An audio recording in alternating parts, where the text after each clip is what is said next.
Media మిత్రులందరికీ నా ఉదయపూర్వక నమస్కారాలు. యువగలం పాదయాత్రలో ఇంటర్ విద్యార్థుల్ని ఆనాడు నేను కలుస్తాం జరిగింది. కలిసినప్పుడు వాళ్ళు పదే పదే మా తల్లిదండ్రులు మమ్మల్ని ప్రైవేట్ కాలేజీలకి పంపించలేకపోతున్నారు, అందుకే ప్రభుత్వ జూనియర్ కళాశాలలో మేము చేరుతున్నాము, మాకు కూడా ప్రైవేట్ రంగానికి ధీటుగా మాకు కరికులం కానివ్వండి, టెస్టులు కానివ్వండి అన్ని మెరుగుపరచండి అని ఆనాడు నేను కోరటం జరిగింది. దాంట్లో భాగంగా మన ప్రభుత్వం ఏర్పడిన వెంటనే జూనియర్ కళాశాలలో ఉచితంగా టెక్స్ట్ బుక్స్ మనం అందజేస్తాం జరిగింది.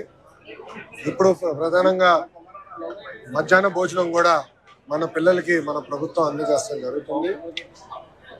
నాలెడ్జ్ ఎకానమీలో హెచ్ఆర్డి మినిస్ట్రీ అనేది చాలా కీలకమైన పాత్ర వహిస్తుంది. ఆ అవకాశం నాకు గౌరవ ముఖ్యమంత్రి చంద్రబాబు నాయుడు గారు మంత్రిగా నాకు ఇచ్చారు. ఒక బాధ్యతగా మేము వ్యవహరిస్తున్నాం. కేజీ నుంచి పీజీ వరకు విద్యను ఎట్లా బలోపేతం చేయాలి, కొత్త సంస్కరణలు ఎట్లా తీసుకురావాలి, ఇతర రాష్ట్రాల్లో ఇతర దేశాల్లో ఎలాంటి కరికులం పాటిస్తున్నారో దాన్ని ఎట్లా చేయాలి దానిపైన కూడా అనేక చర్చలు జరిగినాయి. అదేవిధంగా యూనియన్లతో కూడా మేము మీటింగ్లు పెట్టుకుంటాం జరుగుతుంది. గత ప్రభుత్వం లాగా ఏకపక్ష నిర్ణయాలు మేము తీసుకోవట్లేదు, అందరితో చర్చిస్తున్నాం, ఉపాధ్యాయులతో మాట్లాడుతున్నాం, తల్లిదండ్రులతో మాట్లాడుతున్నాం, విద్యార్థులతో మాట్లాడుతున్నాం. వాళ్ళకి ఏం కావాలో తెలుసుకున్న తర్వాతనే నిర్ణయాలు తీసుకుంటాం జరుగుతుంది. గత 6 నెలలుగా మీరు కూడా చూశారు, నేను ఇక్కడ ఫీల్డ్కి వెళ్తే కూడా సర్ప్రైజ్ విజిట్స్గా ప్రభుత్వ పాఠశాలలు కానివ్వండి, అటు లైబ్రరీలు కానివ్వండి వెళ్తాం జరుగుతుంది. అక్కడ విద్యార్థులు ఎదుర్కొన్న సమస్యలు ఏంటి, ఉపాధ్యాయులు ఎదుర్కొన్న సమస్యలు ఏంటి, ఏం చేస్తే బాగుంటుందని దానిపైన కూడా కలిసికట్టుగా మేము చర్చిస్తున్నాం. దాంట్లో భాగంగా Andhra model of school education తీసుకురావాలని నిర్ణయం తీసుకున్నాం. ఆ మోడల్ అంతా ఇప్పుడు రెడీ అయింది, త్వరలోనే ప్రజల ముందర కూడా పెడతాం. టీచర్ ట్రాన్స్ఫర్ యాక్ట్ దగ్గర నుంచి హైయర్ ఎడ్యుకేషన్ కమిషనరేట్ పాత్ర ఏంటి, యాప్షీ కరికులం ఎలా బలోపేతం చేయాలి, హైయర్ ఎడ్యుకేషన్ కరికులం ఎలా బలోపేతం చేయాలనే దానిపైన కూడా సుదీర్ఘంగా చర్చించి ఇవన్నీ అమలు చేసే భాష మేము తీసుకుంటాం. నేను ఒకటే చెప్పదలుచుకున్నా, ప్రైవేట్ రంగంతో ధీటుగా ప్రభుత్వ పాఠశాలని జూనియర్ కళాశాలని తీర్చిదిద్దే బాధ్యత మాది. నేను స్పీచ్ లో కూడా చెప్పా, జనరల్ గా ఏప్రిల్ మాసంలో యాడ్స్ పెద్ద ఎత్తున వస్తాయి, ఎవరికి first rank, second rank, third ranks వచ్చాయని వస్తాయి. అట్లా వచ్చే, ఎందుకంటే ఇప్పుడు సమయం మాకు తక్కువ ఉంది, ఆటోమేటిక్ గా రిజల్ట్స్ ఇంప్రూవ్ అవుతాయని నేను భావిస్తాను. అంతేకాకుండా వచ్చే సంవత్సరం నుంచి వాళ్ళతో ధీటుగా పనిచేసి ప్రభుత్వ జూనియర్ కళాశాలని బలోపేతం చేసే బాధ్యత మన ప్రభుత్వం తీసుకుంది. ఇప్పుడు మీకు ఏమైనా ప్రశ్న ఉంటే దానికి సమాధానం చెప్పండి. అదే వచ్చే సంవత్సరం నుంచి పాఠశాలలు ప్రారంభించే ముందు తల్లికి వందనం అనే కార్యక్రమం అమలు చేస్తాం. పాఠశాలలు ప్రారంభమయ్యే లోపల తప్పనిసరిగా తల్లికి వందనం అనే డబ్బులు మేము తల్లికి అందజేస్తాం. ఈ జగన్మోహన్ రెడ్డి నుంచి ప్రజల్లోనే ఉంటాము అని చెప్పి ఆయన చెప్తున్నారు. కొంచెం ఆయన ప్రజల్లో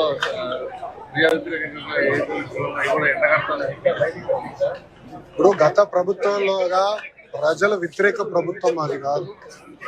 ప్రజలతో ఎప్పుడు ఉంటున్నాం, ప్రజల సమస్యలు తెలుసుకుంటున్నాం, ప్రజల సమస్యలు మేము పరిష్కరిస్తున్నాం. మీరు చూస్తే ప్రజా దర్బార్ నేను పెట్టుకుంటున్నా, శాసనసభ్యులు, మెంబర్ ఆఫ్ పార్లమెంట్స్ కూడా అనేక కార్యక్రమాలు వాళ్ళు కూడా పెట్టుకుంటారు, ప్రజల్లోకి వెళ్తున్నారు, సమస్యలు తెలుసుకుంటున్నాం. మనందరం అర్థం చేసుకోవాలి ఏంటంటే రాష్ట్రం ఆర్థిక ఇబ్బందుల్లో గత ప్రభుత్వం చేసిన అప్పుల వల్ల ఈ రోజు వడ్డీ విపరీతంగా పెరిగింది. దాదాపు 4,000 కోట్ల నెలకి డెఫిసిట్ లో మన ప్రభుత్వం నడుస్తుంది. సో ఇచ్చిన ప్రతి హామీ నిలబెట్టుకోవాలన్న లక్ష్యంతో మేము పనిచేస్తున్నాం.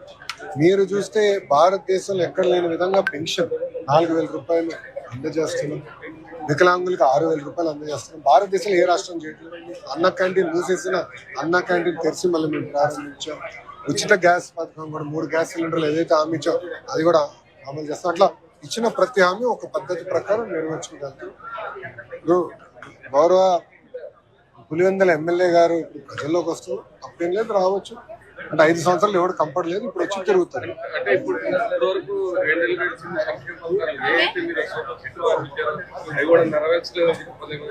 ఆల్రెడీ అయిపోయి 3 చేసాం, మిగతా కూడా చేస్తున్నాం. నాకు ఎలాంటి సందేహం లేదు. ఇవ్వని హామీలు కూడా నిలబెట్టుకుంటున్నాం కదా. మధ్యాహ్నం భోజనం ఇస్తానని మేము చెప్పలేదు, ఆయన నిలబెట్టుకుంటున్నాం కదా. ఇవ్వని హామీలు కూడా ఒక పద్ధతి ప్రకారం చేసుకుంటూ వెళ్తున్నాం. ఆయన ఇప్పుడు వస్తే మంచిదేలేండి, ఎందుకంటే రోడ్లన్నీ కూడా నీట్గా వేసాం. సో ఆయన హెలికాప్టర్లో కాకుండా రోడ్డు మార్గంలో ఎక్కడికైనా వెళ్ళొచ్చు. ఇప్పుడు రోడ్లు చాలా ఇంప్రూవ్ అయినాయి, ఇంకా చేయాల్సి ఉంది. అంటే 100% అన్ని రోడ్లు బాగున్నాయి నేను అన్ను, ఇంకా ఇంప్రూవ్ చేయాల్సిన అవసరం ఉంది. ఎస్పెషల్లీ ఉభయ గోదావరి జిల్లాలో సీసీ రోడ్లు వేయాల్సిన అవసరం, అది కూడా పద్ధతి ప్రకారం చేసుకుంటూ వెళ్తాం. మేము చేసిన మంచి కార్యక్రమాలు ఆయన చూస్తారని ఆశిస్తాం. అంతేనా? ఓకే. సాక్షి రాలా, టీవీ నైన్ ఉన్నాడు కదా. ఎవరు టీవీ నైన్ ఎక్కడబ్బా? నో క్వశ్చన్ సార్, అట్లా చేయకూడదు అట్లా. ఓకేమా, థ్యాంక్ యూ మేడం. బాగున్నారా? చాలా రోజులు అయిపోయింది.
మైక్ ఇస్తున్నా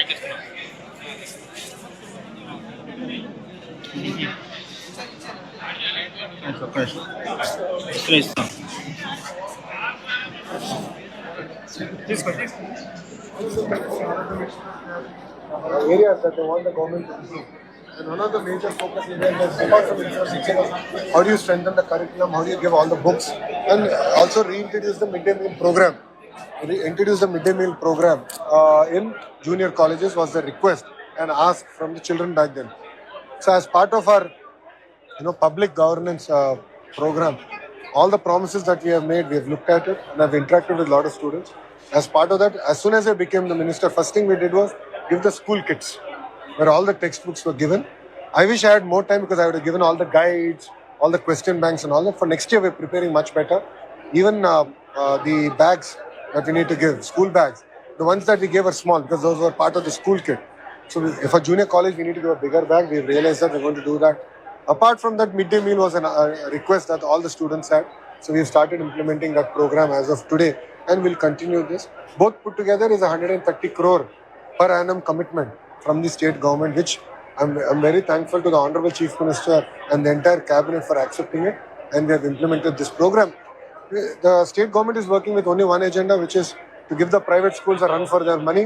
We are going to work very hard. From school education to board of intermediate to the higher education, we are not only going to fight and improve our quality and compete with the private schools, but we are going to be better than the private schools in the coming years. And my singular focus is outcome-based education, not output. Output is attendance. Output is infrastructure. Outcome is actual marks. Outcome is actual learnings. So we are creating an outcome-based education model, which I believe will be unique to the nation and it will be the Andhra model for the entire nation. Sir आपने जो है बाहर से engineering college से आने करके बताते हैं, इंजीनियरिंग कॉलेज और जो ITI कॉलेज ITS जो है कितना आने वाला सर अभी नया जो है? नहीं, इंग्लिश में बात कर सकते हैं. Yeah, it's easier. No, see, as a state, we are already attracting a lot of investments in the education sector. Civil Aviation University will come in. Really looking at Deep Tech University is something that we're working with. So we've opened up. I'm talking to all the best education institutions already. We will definitely get more investments in the private sector. But parallelly, my mandate to the higher education is that we have amazing government universities. Andhra University, SVU are amazing universities. We should be among the top 100 in the world. In NIRF ranking also, we should be in the top 10. Why can't we? We should improve our research. We should improve our curriculum. Let's say look at it. APSHI chairman. We got a very professional person. Vice Chancellors also, the search committee is doing the job. I'm hopeful that we'll get one of the best vice chancellors that Andhra has ever seen from one of the best institutions across the nation. So both, I believe, private and government have a role to play. They will compete together. But in the end of 5 years, I believe that government education will definitely trump and beat private education.